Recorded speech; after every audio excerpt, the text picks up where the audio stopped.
ನೀವೇನು ನಮ್ಮ ಚಾನಲ್ಸ್ಗೆ ಸಬ್ಸ್ಕ್ರೈಬ್ ಆಗಿಲ್ಲ ಅಂದರೆ ಈ ಕೂಡಲೇ ಸಬ್ಸ್ಕ್ರೈಬ್ ಬಟನನ್ನು ಒತ್ತಿ, ಹಾಗೆ ಪಕ್ಕದಲ್ಲಿರೋ ಬೆಲ್ ಐಕಾನ್ನ ಕ್ಲಿಕ್ ಮಾಡಿ. ಫಸ್ಟ್ ಕಾರ್ಡ್ 6 ಆಫ್ ಕಪ್ಸ್ ಬಂದಿದೆ.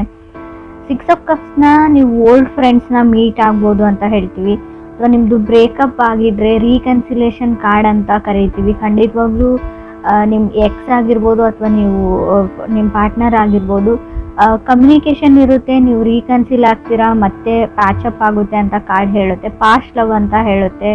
ಫಾರ್ಗಿವ್ನೆಸ್ ಈಸ್ ಎ ಕೀ ಅಂತ ಹೇಳ್ತೀನಿ. ನೀವು ಕ್ಷಮಾಗುಣ ಅಂತ ಕರಿತೀವಿ. ಯಾವಾಗ ಒಬ್ಬರನ್ನ ಕ್ಷಮಿಸ್ತೀರಾ ಆವಾಗ ನಿಮ್ಮ ರಿಲೇಷನ್ಶಿಪ್ ಉಳ್ಕೊಳ್ಳುತ್ತೆ ಅಂತ ಕೂಡ ಕಾರ್ಡ್ ಹೇಳುತ್ತೆ.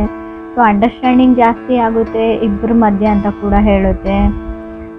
ತುಂಬ ರಿಸರ್ವ್ಡ್ ಪರ್ಸನ್ ಅವರು, ಅವರಷ್ಟಕ್ಕೆ ಅವರೇ ಇರ್ತಾರೆ. ಕೆಲವು ವಿಷಯಗಳನ್ನ ಅವರಷ್ಟಕ್ಕೆ ಅವರೇ ಇಟ್ಕೊಂಡಿರ್ತಾರೆ, ಎಲ್ಲಾನು ನಿಮ್ಗೆ ಹೇಳಲ್ಲ ಅಂತ ಕಾರ್ಡ್ ಹೇಳುತ್ತೆ. ಅಥವಾ ಈ ಥರ ನೀವು ಕೂಡ ಇರ್ಬೋದು. ಸೆಕೆಂಡ್ ಕಾರ್ಡ್ ನನಗೆ ಮೂನ್ ಕಾರ್ಡ್ ಬಂದಿದೆ. ಮೂನ್ ಕಾರ್ಡ್ ನಾವು ಮೈಂಡ್ ಕಾರ್ಡ್ ಅಂತ ಕರಿತೀವಿ. ಕಾರ್ಡ್ ಆಫ್ ಈ ಮನಸ್ಸಿನ ಮಾತುಗಳನ್ನ ತುಂಬ ಒಳಗಡೆನೆ ಇಟ್ಕೊಂಡಿರೋದು ಅಂತ ಹೇಳ್ತೀವಿ. ತುಂಬ ವಿಷಯಗಳನ್ನ ಹೈಡ್ ಮಾಡೋದು ಅಂತ. ಸೊ ತುಂಬ ಕನ್ಫ್ಯೂಷನ್ಸ್ ಇರುತ್ತೆ ಈ ಮಂತ್ ನಿಮಗೆ. ಇದನ್ನು ಮಾಡಲಾ, ಅದನ್ನು ಮಾಡಲಾ, ಇದನ್ನು ಮಾಡಿದರೆ ಚೆನ್ನಾಗಿರುತ್ತೆ. ಓಕೆ, ಅಥವಾ ನಿಮ್ಮ ಪಾರ್ಟ್ನರ್ಗೆ ಅಥವಾ ನಿಮ್ಮ ಲವರ್ಗೆ ಇರ್ಬೋದು, ಮೆಸೇಜಸ್ನ ಟೈಪ್ ಮಾಡಿ ಕಳಿಸ್ದೇ ಇರ್ತೀರಾ, ಕಾಲ್ ಮಾಡಬೇಕು ಅಂತ ಅಂದ್ಕೊಳ್ತೀರಾ ಬಟ್ ಮಾಡಲ್ಲ. ಸೊ ಆ ಥರ ಕಾರ್ಡ್ ಅಂತ ಹೇಳ್ಬೋದು. ತುಂಬ ಓವರ್ ಥಿಂಕಿಂಗ್ ಮಾಡ್ತೀರಾ, ಅದನ್ನು ಬಿಡಿ. Third card queen of cups ಬಂದಿದೆ. ಮೇ ಬಿ ಅವ್ರ ಕಟಕ ಅಥವಾ ನಿಮ್ಮದೇ ರಾಶಿಯವ್ರು ಕೂಡ ಆಗಿರ್ಬೋದು, ನಿಮ್ಮ ಪಾರ್ಟ್ನರು ಅಥವಾ ಅದರ್ ಪರ್ಸನ್ನು. ಸೊ ಯಾವಾಗಲೂ ನಿಮ್ಮ ಬಗ್ಗೆನೇ ಅದರ್ ಪರ್ಸನ್ ಯೋಚನೆ ಮಾಡ್ತಾರೆ ಅಂತ ಕೂಡ ಕಾರ್ಡ್ ಹೇಳುತ್ತೆ ಕ್ವೀನ್ ಆಫ್ ಕಪ್ಸ್ ಬಂದಿರೋದ್ರಿಂದ. ಸೊ ಯಾಕೆ ನಾನು ಅಂದ್ಕೊಂಡಿರೋ ಥರ ಆಗ್ತಾ ಇಲ್ಲ, ಯಾಕೆ ಅವ್ರು ನಂಗೆ ಮೆಸೇಜ್ ಮಾಡ್ತಾ ಇಲ್ಲ, ಕಾಲ್ ಮಾಡ್ತಾ ಇಲ್ಲ ಅಂತ ನೀವು ಅಥವಾ ಅದರ್ ಪರ್ಸನ್ ಅಂದ್ಕೊಳ್ತಾ ಇರ್ಬೋದು. ಸೊ ಸಮಥಿಂಗ್ ಫ್ರಮ್ ಪಾಸ್ಟ್ ಅಂತ ಹೇಳ್ತೀವಿ. ಹಳೆಯದು ಕೆಲವು ಘಟನೆಗಳು, ಕೆಲವು ವಿಷಯಗಳು, ಹಾರ್ಟ್ಫುಲ್ ವರ್ಡ್ಸ್ ಬಗ್ಗೆ ಥಿಂಕ್ ಮಾಡ್ತಾ ಇರ್ಬೋದು. ಫೋರ್ತ್ ಕಾರ್ಡ್ ನನಗೆ 4 ಆಫ್ ಕಪ್ಸ್ ಬಂದಿದೆ. ಖಂಡಿತವಾಗ್ಲೂ ಆ ವ್ಯಕ್ತಿ ನಿಮ್ಮ ಹತ್ರಕ್ಕೆ ಬರ್ತಾರೆ ಅಂತ ಕೂಡ ಕಾರ್ಡ್ ಹೇಳುತ್ತೆ. ಪರ್ಸನ್ ಕಮ್ಸ್ ಟು ಯು ಅಂತ ಹೇಳುತ್ತೆ. ಅದಕ್ಕೇನಂದರೆ ನೀವು ಲಾ ಆಫ್ ಅಟ್ರಾಕ್ಷನ್ನ ಯೂಸ್ ಮಾಡಬೇಕು, ಮ್ಯಾನಿಫೆಸ್ಟ್ ಮಾಡಬೇಕು. ಆ ವ್ಯಕ್ತಿ ನಿಮಗೆ ಬೇಕಿದ್ದರೆ ಅವ್ರು ನಿಮ್ಮ ಹತ್ರ ಬರ್ತಾರೆ, ಮಾತಾಡಿದ್ದಾರೆ ಅಂತ ಅಂದ್ಕೊಳ್ಬೇಕು ನೀವು ಡೈಲಿ. ಕಮ್ಯುನಿಕೇಷನ್ ಇದೆ ಇಬ್ಬರ ಮಧ್ಯೆ ಅಂತ 4 ಆಫ್ ಕಪ್ಸ್ ಹೇಳ್ತಾ ಇದೆ. ಫಿಫ್ತ್ ಕಾರ್ಡ್ ನನಗೆ ಪೇಜ್ ಆಫ್ ವಾಂಡ್ಸ್ ಬಂದಿದೆ. ಕೆಲವ್ರದ್ದು ಇನ್ನೂ ಕೆಲವ್ರಿಗೆ ಎಂಗೇಜ್ಮೆಂಟ್ ಫಿಕ್ಸ್ ಆಗುತ್ತೆ, ಆಲ್ರೆಡಿ ಎಂಗೇಜ್ಡ್ ಆಗಿರ್ಬೋದು. ಕೆಲವ್ರಿಗೆ ಖಂಡಿತವಾಗ್ಲೂ ನೀವು ಸಿಂಗಲ್ ಇರಲ್ಲ, ಮದುವೆ ಫಿಕ್ಸ್ ಆಗುತ್ತೆ, ಎಂಗೇಜ್ಮೆಂಟ್ ಆಗುತ್ತೆ ಅಂತ ಕಾರ್ಡ್ ಹೇಳುತ್ತೆ. ಪೇಜ್ ಆಫ್ ವಾಂಡ್ಸ್ ಒಂದು ಫಂಕ್ಷನ್ನ, ಸೊ ಫ್ಯಾಮಿಲಿ ಟುಗೆದರ್ನೆಸ್ನ ರೀಪ್ರೆಸೆಂಟ್ ಮಾಡ್ತಾ ಇದೆ. ಅದು ನಿಮ್ಮದೇ ಸ್ಪೆಷಲ್ ಡೇ ಆಗಿರುತ್ತೆ ಅಂತ ಕಾರ್ಡ್ ಹೇಳ್ತಾ ಇದೆ. 6th ಕಾರ್ಡ್ ನನಗೆ 10 ಆಫ್ ಕಪ್ಸ್ ಬಂದಿದೆ. ರೀಕನ್ಸಿಲೇಷನ್ನ ನಾನು ಆಲ್ರೆಡಿ ಹೇಳಿದ್ದೀನಿ 6 ಆಫ್ ಕಪ್ಸ್ ಫಸ್ಟ್ ಕಾರ್ಡಲ್ಲಿ. 10 ಆಫ್ ಕಪ್ಸ್ ಕೂಡ ಅದನ್ನೇ ಹೇಳ್ತಾ ಇದೆ. ಸೊ ನೀವಿಬ್ಬರು ಒಟ್ಟಿಗೆ ಇರ್ತೀರಾ ಅಂತ ಕೂಡ ಹೇಳ್ಬೋದು. ವಂಡರ್ಫುಲ್ ಸ್ಟಾರ್ಟ್ ಅಂತ ಹೇಳ್ಬೋದು. ಬಟ್ ಏನು ಅಂದರೆ ಸ್ವಲ್ಪ ಪೇಷನ್ಸ್ ಮತ್ತು ಫರ್ಗಿವ್ನೆಸ್ ಎರಡೂ ಇರಬೇಕಾಗುತ್ತೆ. 7th ಕಾರ್ಡ್ ನನಗೆ ನೈಟ್ ಆಫ್ ವಾಂಡ್ಸ್ ಬಂದಿದೆ. ಕೆಲವರು ಸ್ವಲ್ಪ ಕೇರ್ಫುಲ್ ಆಗಿರಿ. ನಿಮ್ಮ ಲೈಫಲ್ಲಿ ಯಾರಾದರೂ ಹೊಸ ವ್ಯಕ್ತಿ ಬಂದರೆ, ಆಲ್ರೆಡಿ ಇದ್ದರೆ, ಬಿಕಾಸ್ ಆಫ್ ಬರೀ ಒಂದು ಫಿಸಿಕಲ್ ಕನೆಕ್ಷನ್ ಅಥವಾ ಇಂಟಿಮೆಸಿಗೋಸ್ಕರನೇ ನಿಮ್ಮ ಜೊತೆ ಕನೆಕ್ಟ್ ಆಗಿದ್ದಾರೆ. ಸೊ ಎಲ್ರಿಗೂ ಅನ್ವಯಿಸಲ್ಲ ಫ್ರೆಂಡ್ಸ್. ನೀವು ಅಬ್ಸರ್ವ್ ಮಾಡಿ ಫಸ್ಟು ಅವ್ರನ್ನ ನೋಟಿಸ್ ಮಾಡಿ, ಕಣ್ಣಾರೆ ನೋಡಿದ್ರು ಪ್ರಮಾಣಿಸಿ ನೋಡಬೇಕು ಅಂತ ಹೇಳ್ತೀವಿ. ಅದನ್ನೆಲ್ಲ ಮಾಡಿದ ಮೇಲೆ ಫೈನಲ್ ಒಂದು ಡಿಸಿಷನ್ಗೆ ಬನ್ನಿ ಅಷ್ಟೇ.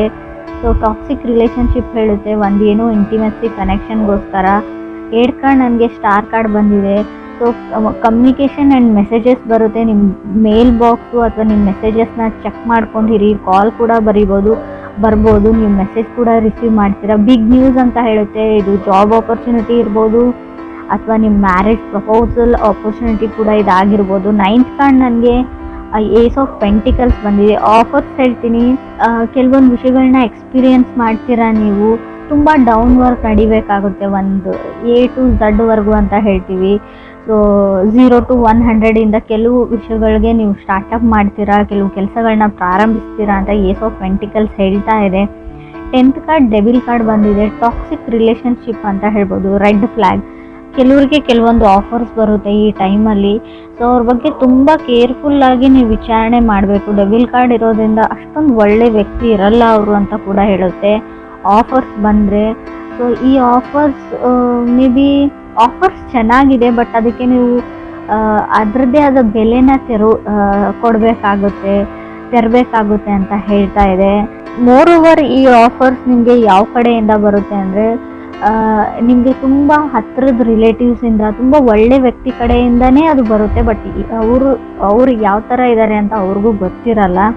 ಸೊ ಬ್ಲೈಂಡ್ಲಿ ನೀವು ಯಾರನ್ನು ನಂಬೇಡಿ. ಆಲ್ರೆಡಿ ಕೆಲವರು ಹಳ್ಳಕ್ಕೆ ಬಿದ್ದಿರ್ಬೋದು ಅಂತ ಕೂಡ ಕಾರ್ಡ್ ಹೇಳುತ್ತೆ. ಇನ್ನೂ ಟೈಮ್ ಇದೆ, ಕೇರ್ಫುಲ್ ಆಗಿರಿ ಅಂತ ಹೇಳ್ತೀನಿ. 11th ಕಾರ್ಡ್ ನನಗೆ 5 ಆಫ್ ಸಾರ್ಡ್ಸ್ ಬಂದಿದೆ. ತುಂಬ ಸಿಟ್ಟು ಮಾಡ್ಕೊಳ್ತಾ ಇದ್ದೀರಾ. ಈಗೋ ಆ್ಯಂಡ್ ಫ್ರೈಡ್ ಇಶ್ಯೂಸ್ ಇದೆ ನಿಮಗೂ ಅಥವಾ ಅದರ್ ಪರ್ಸನ್ಗೂ. ನಾನು ಹೇಳಿದ್ದೇ ನಡಿಬೇಕು ಅಂತ ನೀವು, ನಾನು ಹೇಳಿದ್ದೇ ನಡಿಬೇಕು ಅಂತ ಅದರ್ ಪರ್ಸನ್ನು. ಈಗೋ ಪ್ರಾಬ್ಲಮಿಂದ ನಿಮ್ಮ ರಿಲೇಷನ್ಶಿಪ್ ಹಾಳಾಗುವಂಥ ಚಾನ್ಸಸ್ ಕೂಡ ಇದೆ. ಸೊ ಅದು ಕೂಡ ಕಾರ್ಡಲ್ಲಿ ಕ್ಲಿಯರಾಗಿ ಗೊತ್ತಾಗ್ತಾ ಇದೆ. ಏನೇ ಇಶ್ಯೂಸ್ ಇದ್ದರೂ, ಏನೇ ಬ್ರೇಕಪ್ ಆಗಿದ್ರು ಕೂಡ, ಸೊ ರೀಕನ್ಸಿಲೇಷನ್ ನಿಮ್ಮದು ನಡೆದ್ರೂ ಕೂಡ ಮತ್ತೆ ನೀವು ಸಪ್ರೇಷನ್ ಆಗುವಂಥ ಚಾನ್ಸಸ್ ಇದೆ. ಇಟ್ಸ್ ಲೈಕ್ ಎ ಸೈಕಲ್ ಇದ್ದಂಗೆ. ಫುಲ್ ದೂರ ಆಗಿಬಿಡ್ತೀರಿ ಅಂತ ಹೇಳಲ್ಲ, ಬಟ್ ಈ ಫೈಟ್ಸು ವಾರ್ಗೆ ಎಂಡ್ ಇರಲ್ಲ. ಯಾವಾಗ ನೀವು ಈಗೋ ಆ್ಯಂಡ್ ಫ್ರೈಡ್ ಬಿಡ್ತಿರೋ ಅಲ್ಲಿವರೆಗೂ ಯಾವುದೇ ರೀತಿಯಾದ ಯೂಸ್ ಇಲ್ಲ ಅಂತ ಅನಿಸುತ್ತೆ. ಎಷ್ಟೇ ರೀಡಿಂಗ್ಸ್ನ ನೋಡಿದರೂ ಕೂಡ ನೀವು ಕೆಲವೊಂದು ವಿಷಯಗಳಲ್ಲಿ ತಾಳ್ಮೆ ಕಳ್ಕೊಳ್ತೀರಾ. ಅದರ್ ಪರ್ಸನು ಕೂಡ ಹಾಗೇ ಇದ್ದಾರೆ. So mirror of each other ಅಂತ ಕರಿತೀವಿ. 12th ಕಾರ್ಡ್ ನನಗೆ 8 ಆಫ್ ಕಪ್ಸ್ ಬಂದಿದೆ. 13 ಕಾರ್ಡ್ ಲವರ್ಸ್ ಕಾರ್ಡ್ ಬಂದಿದೆ.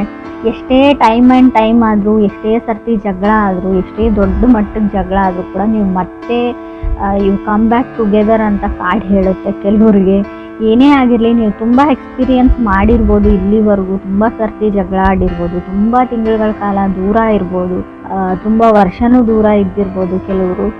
ಮತ್ತೆ ವಾಪಸ್ ಅದೇ ಸೈಕಲ್ಗೆ ಬ್ಯಾಕ್ ಆಗ್ತೀರಾ, ಮತ್ತೆ ನೀವಿಬ್ಬರು ಸೇರ್ತೀರಾ, ಕೂಡ್ತೀರಾ ಅಂತ ಕೂಡ ಕಾರ್ಡ್ ಹೇಳ್ತಾ ಇದೆ. ಲವರ್ಸ್ ಕಾರ್ಡ್ ಇದೆ. ಕೆಲವ್ರಿಗೆ ಆಫರ್ಸ್ ಬರುತ್ತೆ ಖಂಡಿತವಾಗ್ಲೂ. ಬಟ್ ಡೆವಿಲ್ ಕಾರ್ಡ್ ಇರೋದ್ರಿಂದ ಕೆಲವ್ರಿಗೆ ರಾಂಗ್ ಆಫರ್ಸ್ ಬರುತ್ತೆ, ಮಿಸ್ ಆಪರ್ಚುನಿಟೀಸ್ ಆಗುವಂಥ ಚಾನ್ಸಸ್ ಇದೆ. Lovers card falling in love ಅಂತ ಹೇಳುತ್ತೆ. ಹೊಸ ವರ್ಷದಲ್ಲಿ ನಿಮಗೆ ಯಾರ ಮೇಲಾದರೂ ಸ್ಟ್ರಾಂಗ್ ಆಗಿ ಫೀಲಿಂಗ್ಸ್ ಡೆವಲಪ್ ಆಗೋ ಚಾನ್ಸಸ್ ಇದೆ. ಅಥವಾ ಕ್ರಾಸ್ ವಾಚರ್ಸ್ ಯಾರಾದರೂ ಇದ್ದರೆ, ಬೇರೆ ರಾಶಿಯವ್ರಿಗೂ ಹೇಳ್ತಾ ಇದೆ, ಅವ್ರ ಮೇಲೆ ಕ್ರಶೋ ಅಥವಾ ಲವ್ವೋ ಆಗುವಂಥ ಚಾನ್ಸಸ್ ಇದೆ.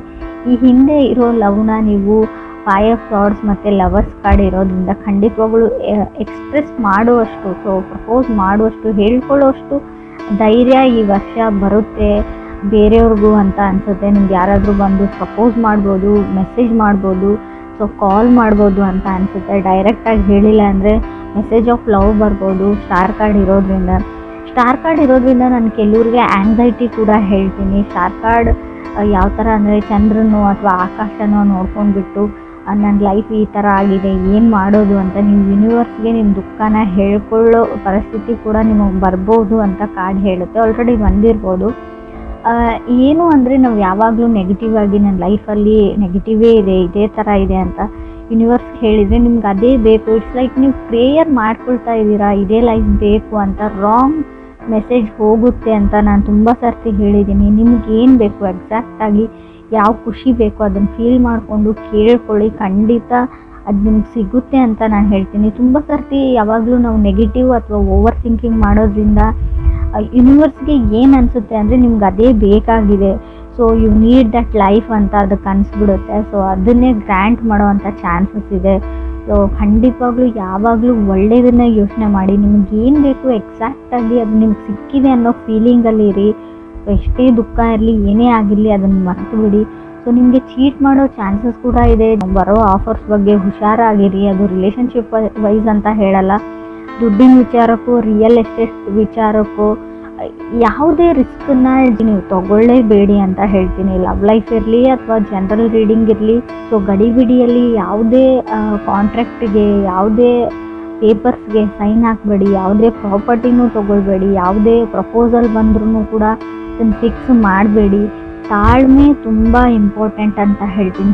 8 ಆಫ್ ಕಪ್ಸ್ ಇರೋದ್ರಿಂದ ಯಾವುದೇ ಆಪರ್ಚುನಿಟಿ ನಿಮ್ಮ ಕೈಯಿಂದ ಜಾರು ಹೋಯಿತು ಅಂತ ಅನಿಸಿದ್ರು ಕೂಡ ಅದು ನಿಮಗೆ ಮೆಂಟ್ ಟು ಬಿ ಇದ್ದರೆ, ಅದು ನಿಮಗೆ ಸಿಗಬೇಕು ಅಂತ ಇದ್ದರೆ ಖಂಡಿತ ಸಿಗುತ್ತೆ. ಸೊ ಸೈಕಲ್, ಒಬ್ಬ ವ್ಯಕ್ತಿ ನಿಮ್ಮಿಂದ ಇವಾಗ ದೂರ ಇದ್ದಾರೆ, ಬ್ರೇಕಪ್ ಆಗಿದೆ, ಸಪ್ರೇಟ್ ಆಗಿದ್ದೀರಾ ಅಂದರೆ ಸೊ ಕಮ್ಯುನಿಕೇಷನ್ ಟ್ರೈ ಮಾಡಿ, ಮೆಸೇಜ್ ಮಾಡಿ, ಕಾಲ್ ಮಾಡಿ, ಮಾತಾಡೋಕ್ಕೆ ಟ್ರೈ ಮಾಡಿ. ಖಂಡಿತ ರೀಕನ್ಸಿಲೇಷನ್ ಇದೆ. ಆ ವ್ಯಕ್ತಿ ನಿಮ್ಮ ಜೊತೆ ಮತ್ತೆ ಬಂದು ಸೇರ್ತಾರೆ. ಯಾರೇ ಎಷ್ಟೇ ಅಡ್ಡಿಪಡಿಸಿದ್ರು, ದೂರ ಮಾಡೋಕ್ಕೆ ಟ್ರೈ ಮಾಡಿದ್ರು ಅಂತ ಕಾರ್ಡ್ ಹೇಳ್ತಾ ಇದೆ 100% ಆಗಿ.